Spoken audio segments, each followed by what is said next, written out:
Because it's my first time. My wife, Samantha, spoke in a voice so soft it could barely be heard, her face turning a deep red. Honestly, seeing her so bashful took me aback. This is amazing. I found myself so captivated by her. But our relationship wasn't always like this. My name is Jack Andrews. I'm just an ordinary guy working for a medical device company. I used to have a certain dream and I went for it, but I didn't have the talent. So, I gave up on those dreams. My parents had high hopes for my dreams. They encouraged me to pursue my own path, and that's how I ended up here. Now, I have no dreams, no ambitions now. When I lost my dreams, it felt like I was left empty, without a goal. You could say, marry someone and start a beautiful family, but unfortunately, I'm a bachelor with no girlfriend. It honestly pains me that I can't let my mothers see their grandchildren, but I have no choice. I can't give them what I don't have. Come to think of it, is that next week? I glanced at the calendar. Actually, I've been asked by my parents to return home next week. They live in the same state, a short train ride away, so it's no big deal, but they called in a serious voice, saying they have important matters to discuss. Judging from Mom's demeanor, it's not just anything. They are laid-back parents who rarely ask me to come home. Surely something must have happened. Given that I haven't provided them with grandkids, I want to be a good son in other ways. If they ask a favor, I decided to accept it. The day came. I returned to my childhood home after a long while. My parents run a diner, with the shop on the first floor and their home on the second. As a child, I used to boast, I'll take over the shop, but I lacked the talent for cooking and gave up on that path. That's why I'm hesitant to return home. But it's strange. They should be open every day except Thursday. It's odd, the shop sign isn't out. Are they closed just for today? I'm home, Dad, Mom, I'm back. Opening the door to the diner, both Mom and Dad were there. But they were both somewhat thin and their faces were pale. What happened to you two? I hastily approached them and they explained the situation, heads bowed. Apparently, a family restaurant opened up nearby, and our diner started losing customers. They tried their best to bounce back, but the customers only dwindled. When Dad started investigating why we had such a sudden drop in customers, he said there were anonymous rumors flying around about my dad's restaurant. Claims of seeing cockroaches, or the diner being dirty due to its oldness. There were strange rumors going around. There's no way to stop what people say. Despite my parents' efforts, the business sales only continued to decline. They even ended up in debt, which eventually made it impossible to keep the diner open. Even if we close the diner, the debt remains. Worst case, we might have to sell our home. We're sorry if you lose home to return to. Dad had tears of frustration in his eyes. His voice was shaking, and I've never seen him like this. Can't something be done? At least about the debt. The debt is $80,000. We are looking for a place to get a loan, but... Dad hung his head down. He must have done all he could. But without any solutions, he confessed to me. In desperation, I turned my gaze to Mom. And Mom, can't you ask for help from your friends? Well, I did talk to them, actually. One of my friends mentioned she might be able to help, but there is a condition. I leaned in, eager to hear more. Regardless of what the condition was, it was worth listening if help was on the table. Yet, Mom kept her head down, hesitant to elaborate. Encouraged by Dad, Mom finally broke her silence. The condition: she proposed marriage to her daughter. What? You know, I used to go to the flower arrangement class, right? That's where I met her. Her husband is a CEO of a leading company, and their daughter apparently doesn't have anyone she's seeing. According to Mom, this daughter, Samantha, is shy and hasn't been able to find a partner, even though she wants to get married. This friend of Mom's seems to be very family-oriented, and said she would be willing to help us out if I marry Samantha and become part of their family. But Jack has the right to choose his own partner. I don't want to deprive your future because of our debts. No, I'll take the deal. I told my decision to my worried mother. I couldn't take over the family business. I couldn't protect this place that had always been precious to me since I was born. So, if getting married is what it takes to save the business, I'll do it. And after all, she's a CEO's daughter. It's a rare opportunity for an ordinary guy like me to have a connection with someone like that.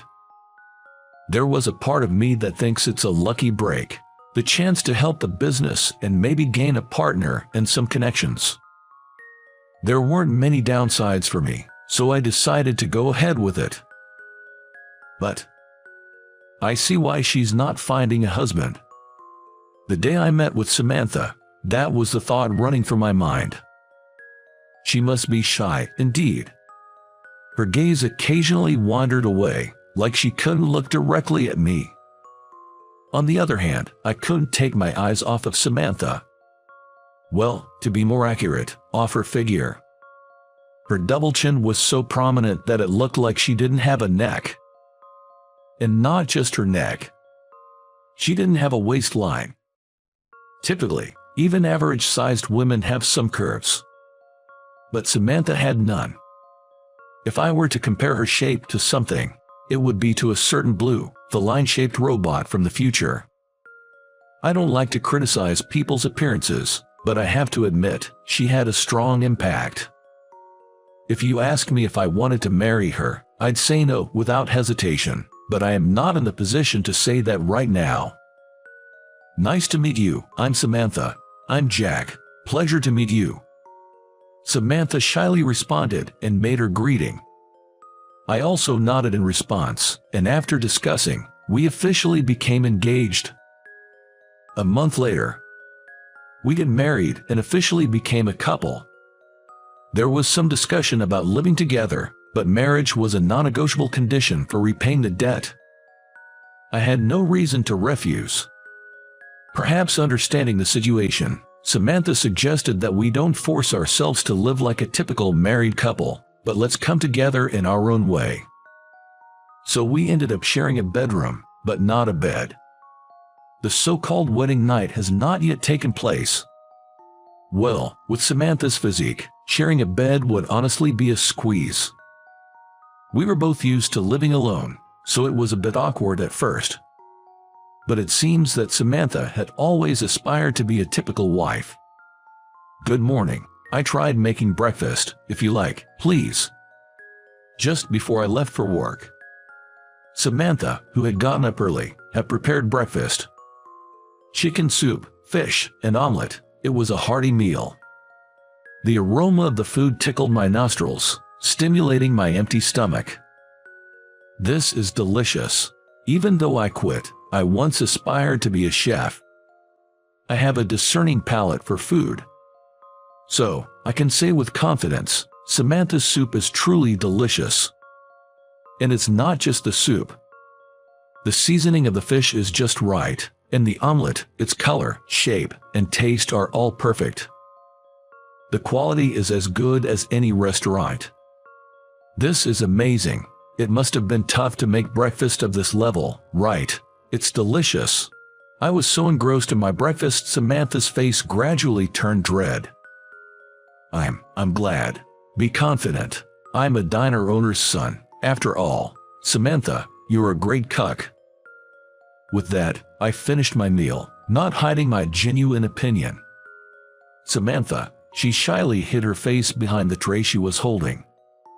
Well, I've never served my homemade food to anyone before. I'm happy. Though she appeared extremely shy, seeing Samantha genuinely happy was adorable. They say don't judge a book by its cover, and that might be true. Samantha, aside from her looks, has a very playful and adorable personality. She's so domestic that you'd forget she's a CEO's daughter, and she almost flawlessly manages household chores. Except, it seems like she's not very good at doing laundry. The other day she ended up turning all my shirts blue. She seems to still be getting used to sorting by colors. I'm sorry. They've turned completely blue, haven't they? I've made that mistake before too. A mistake that would depress me if I had made it somehow becomes forgivable when Samantha does it. I slowly fell in love with Samantha. At first, I wasn't sure what was going to happen, but by the time we had been living together for 6 months, what am I going to do? The doctor said I might not be able to have a baby. One day, Samantha came home crying. Apparently, something had come up during her health checkup. I can guess why. I don't necessarily expect us to have children, so don't cry so much. But with my current figure, you won't be able to hold me, Jack. I choked up. Emotionally, I am perfectly able to love Samantha. But it's pretty tough with her 200-pound figure. While I was struggling for words, Samantha seemed to make up her mind, looking at me determinedly. I've decided, I'm going on a diet. What? I want to live a long life, and I want children. Also, I want to walk proudly by your side, Jack. I can't stop Samantha, who says this while blushing. Samantha made up her mind, and thus, she began her diet. Exercise is good for health, so I also joined her in the effort. I was just starting to worry about my waistline. I suppose I've put on some happy weight. It can't be helped, Samantha's cooking is too delicious. We go jogging together before work and walking every night. But, as expected, it's not easy to keep up. I can't do it anymore. I won't spoil Samantha when she whines like that. This was a promise between me and Samantha. If she felt like giving up, I would be there to support her. So, when Samantha looked ready to give up, I proposed something. Hey, Samantha, I have a suggestion. What is it? How about we buy a dress? Here's my idea. I will buy the dress that Samantha wants to wear the most right now. And Samantha will work hard on her diet so that she can wear that dress. It's easier for people to have a goal in front of them. That might be a great idea. I've never worn a dress before. Samantha was on board with the idea. Additionally, we decided to separate our bedrooms. This was because Samantha wanted to do stretches and yoga at night. If I'm being watched, it's embarrassing, she said. If she makes a request like that, wouldn't you want to fulfill it? And so, Samantha continued to put forth great effort. Half a year later, by the time we were married for a year, Samantha had become astonishingly beautiful. I hadn't realized it because she was overweight, but she originally had a good figure. With her chest and butt standing out and her waist slimmed down, Samantha, now with a great figure, looked like a different person. Her weight dropped to the goal weight of 117 pounds, and Samantha came running to me, beaming with joy. Jack, I'm going to try on that dress today. Really, I'm going to change in the bedroom. Wait for me here. With that, Samantha headed to her bedroom. The bedroom? Come to think of it, for the past year, we hadn't slept in the same bed, had we? With the way Samantha is now, we could probably share a bed. In fact, isn't this the first time I've been allowed into her bedroom since she lost weight? Thinking like that, it felt almost like our wedding night. After all, Samantha had always strictly kept me out of her bedroom. It's your first time in my room, isn't it? I'm looking forward to our first night. My heart skipped a beat, wondering for a moment if I'd accidentally voiced my thoughts. As if she had read my mind, Samantha laughed. I'll be changed. And shut the bedroom door. After a year together, we were comfortable enough to joke around like that.